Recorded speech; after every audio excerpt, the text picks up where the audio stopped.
But each time for each episode, they're like, okay, what are we going to throw at them next? Yes. Right? What's the next challenge? What's the next quest? And, one thing I really talk about in here is this idea that life is like a series of quests or challenges. So, for example, people are watching this, let's say on YouTube, right? They could pause it and they could go off and do something else in Microsoft Word or go do a search, web search. Don't do that. Don't pause us. Don't pause us. Yeah. Don't pause us. We need that watch time.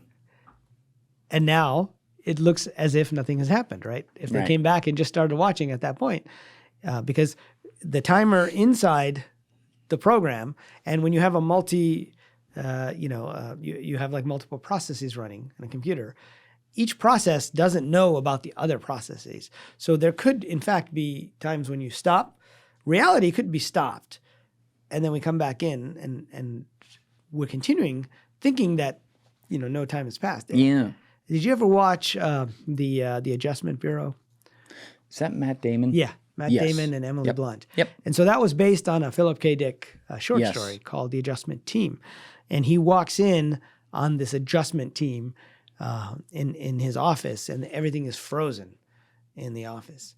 And they're changing things. They're like, moving things around or changing around different variables. And then when they start running again, everybody that had stopped and was rerunning, they're remembering the new memories. But this guy who walked in when he wasn't supposed to, what's his name, Fletcher, I think, or something in the book, and he remembers the old version and the new version. And so we get into this interesting idea that time within a simulation can stop, can start, can be rewound, and we wouldn't know it. In a video game too, right? You could pause the video game. Things maybe are happening, or you could be in a video game where they stop happening and then you restart them again, and then you think it's continuous, but you went out to get a sandwich or something, right? Right. Is it possible that we are doing this to ourselves? There's what I call the writer's room. So this is like my new terminology for in the RPG version, or even in the second edition. Yeah, I think I mentioned it in this edition as well. Good. Yeah, where the idea is that our player is watching us, just like you have the writer's room in a TV show, and they're sitting there saying, okay, what they may have an idea of the overall plot line, but each time for each episode, they're like, okay, what are we going to throw at them next? Yes. Right. What's the next challenge? What's the next quest? And one thing I really talk about in here is this idea that life is like a series of quests or challenges. And some of those we may already have chosen. We may be drawn to certain things. But others may be things that we pick up along the way. And just like in a video game, you may have side quests that you're doing along the way, and you may have multiplayer quests. You might say, okay, I'm going to meet you so-and-so at such and such a location. Or you could do it with a group. You can have a raid where people are going to go into a certain 8 p.m. tonight, we're going to be there. But they make the plans outside of the game. Yes. And then their characters are in the games.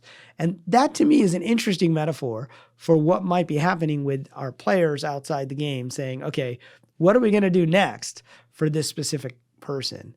And how will that lead them down one path or another path? For this specific person, or for us within the game? For us within the game. Yeah. So meaning the person being us in the game, which is our avatar. So like I'm not controlling Riz from the other world. I'm Julian controlling Julian. Right. But it could be that you and I are talking and saying, hey, let's try to set up a meeting. So, for whatever reason, between our characters at some point in the future. Like people when you meet somebody and you think you've known them for a long time, like where does that come from? Is it a sense of deja vu? Does it come from dreams? Is it also that when somebody becomes meaningful in your life, is it possible that you and they have planned this out beforehand? Outside of the simulation. Yeah. So, now we're getting into, less about the science or the religion. So two people could come to, wow. All right, hold on a minute, Riz. Okay. So like you and another girl existing on some other floating rock somewhere that could just be 0 and 1s to another simulation that's existing on another floating rock somewhere, decide like, you're hot, let's fuck, but let's do it in this world over here. So we plug in like, X and O, and then the Sims get after it. Exactly. So if you've ever Says played that this so game, like, that's it. You got it. if you've ever played that, there's a virtual world called Second Life, which was popular like back in 2007, 2008. It's actually still around, but it's got like 1 million users, but you don't hear I about wasn't it. even alive then. Yeah, that's right. The younger people won't remember it, but it was like on the cover of like, oh yeah, here we go. It was on like the cover of all the major magazines like, Business Week, Time, etc. Okay. But the idea is, I used to go in this world because it wasn't a game per se, although you could play games within it. You could have shooting games, you could have racing games within it. But it was a virtual world that people would go in. It's what we call a metaverse. That's a term that was popular for a few years. And I talk a little bit in the book about how that term has evolved from science fiction. But in a metaverse or a virtual world, you have a character that's living a virtual life. You're controlling the character, but you're making the choices for the character. And the goal is not to win, but it's to live the life, the virtual life. And so I remember I'd walk around, I was like a virtual anthropologist to say, hey, why are you spending so much time in Second Life? Like, what are you doing here? There were people who had a job. They would go do their job during the day. They'd come home at night. And they would log into Second Life and they had a job. And they had to be a bartender at a club. And they would get paid peanuts, like virtual currency. This is before Bitcoin. Although nowadays, most of these would probably look at paying you in cryptocurrency. And so I'm like, you really are going in and having another job like after you've come home from work? And they're like, yeah, because, this is fun for me. This is an experience that I don't have outside. There was a woman that I remember who she was in a wheelchair at home because she had some physical ailment. And, her avatar was out partying in dance clubs every night, right? And then there are people who would, they're married and they would literally get married within Second Life. Oh, I'd love the shrink's office on that one. Yeah, I mean, there's articles out there about, Second Life broke up my marriage or something like that. Oh, yeah, I mean, you see these guys fall in love with AIs now. Yes. It's the same thing. It's the same kind of thing, and it's even more interesting in a sense. These virtual characters that basically become virtual boyfriends and girlfriends, and there's a company called Replica.